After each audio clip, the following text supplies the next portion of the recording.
Hey everyone, this is PrinceWatercress, and welcome back to Let's Play Batman Return of the Joker for the Game Boy. In the last video, we played through Stage 3, which took place on a train, and we beat Foul Ball in what is quite possibly the easiest stage in the game. Now we are in the Limestone Caverns, the last stage of the game, and once we make it to the end, we'll be facing Joker, and that is no easy task. So, in order to get to Joker and do well against them, we kind of need to play very, very well through the stage itself. Start off by running to the right, keep holding right, do not jump. And punch this guy away once he comes near you. Yeah, as long as you keep holding right, you'll stand on the steps created by the explosion in the floor. And you can land somewhere safe. Yeah, you don't want to jump because you'll be moving all over the place trying to correct yourself, and that is where the game can really mess you up. Because, again, Batman, I don't even know if I mentioned this to begin with, Batman does not really stop on a dime, and it is possible to just do movements that you do not want to do in this game. Like, if I jumped, I could have been just wall jumping just back and forth and then just trying for dear life to regain composure of Batman. Anyway, let's drop down where this waterfall is. There is a way to get to those batarangs up there, but you only have one shot at it, and I can never pull it off. Now, down here on the edge, on the end of the floor, you can kind of tell just by the little white gap on the right that there is a moving platform. We need to inch our way to the right and then duck so we can avoid the blast from this guy's rocket launcher. Then we're going to take the middle path. We're going to jump here, jump here, jump here. Break this rock. Get this guy away from us with the batarangs. Okay, he's good. Good. Now let's take this platform all the way. Wait all the way at the right end and duck.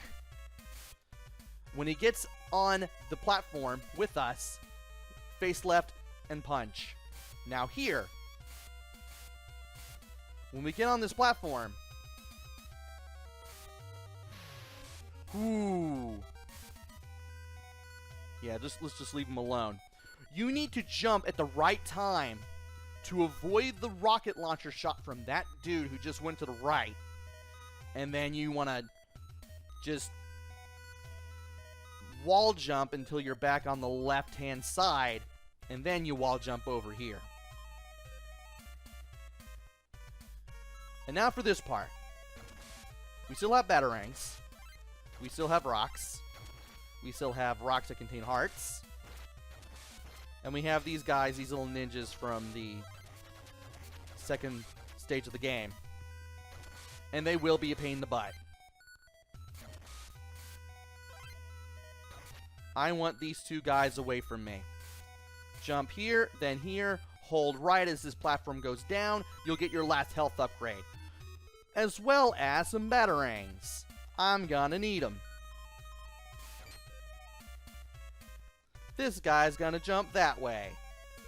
Though I didn't need to throw a batarang at him to do that. And that guy's gonna go away. And we need to carefully make our way across the platforms.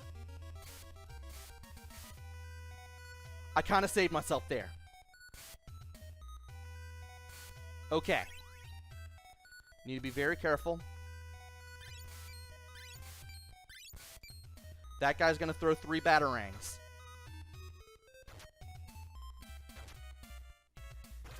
And we also need to watch out for the stalactites. Just keep inching forward. Keep throwing batarangs.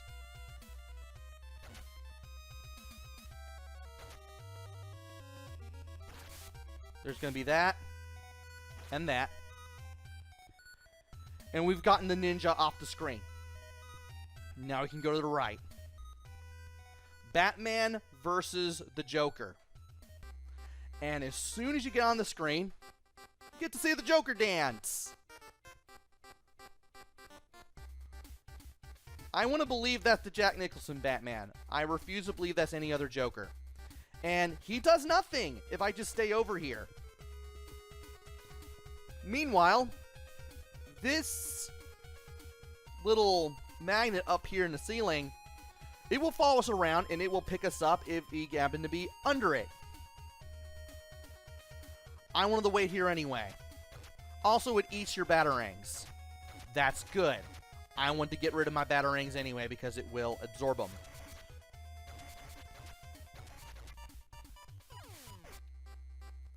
Okay.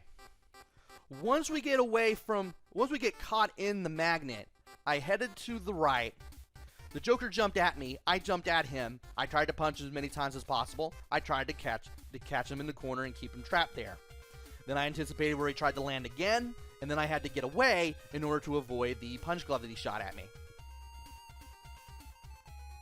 Now I'm caught in the magnet again. Let's see what happens.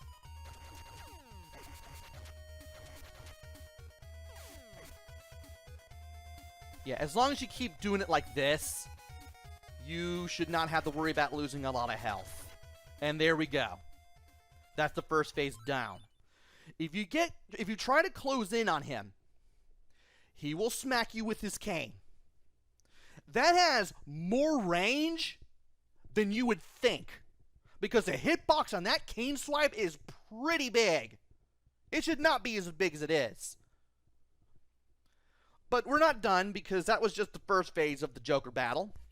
And we need to take on our good buddy the Joker again. Now thankfully, because I kept my health high the whole time, both before and during, I want to just get in there and mix it up, to quote Strong Bad. Sometimes he will pull out flowers, sometimes he will shoot multiple boxing gloves. Sometimes he will do the cane swipe too. And as long as you just mix it up with high health, you can easily beat him. I can't believe I did that. That was a perfect Joker fight. Well, as perfect as I can get it. The Joker's insane plot has failed. Batman prevails over evil once again. Life for the citizens of Gotham City have returned to normal, and although the Joker's crime wave has ended, the Joker has the last laugh. Due to the state of his psychotic mental condition, he will be committed to the Arkham Asylum, but he has always found means of an escape. The citizens of Gotham City can only hope this will be the last. And we have beaten Return of the Joker for the Game Boy. How is this game? It's pretty unforgiving. And hey, Manami Matsume. This game can be pretty unforgiving if you are not aware of what you are up against. And it's fun. It's definitely got that Sunsoft quality to it. But oh man, for an early Game Boy game, from like the first few years of the Game Boy's existence, it is pretty hard. Sunsoft brought the challenge. Oh, you have a very small screen and you can barely see it and you only have so much battery life? Too bad. We're upping the ante. And while I can appreciate that in a way, it can get a little too hard for some people, especially near the end. I know that trying to get through stage 4 really grinded my gears. Just trying to make it so that I could get this whole part as good as it can be. I mean, stage 4 definitely takes some practice. And I don't think you have passwords, so you definitely have to go through this in one sitting, which can take you anywhere between 30 minutes to an hour, depending on how well you're doing. If you're good, probably even more than that. And you also have the continues as lives thing going on too, so you use all continues, you're out of luck. You're starting all over.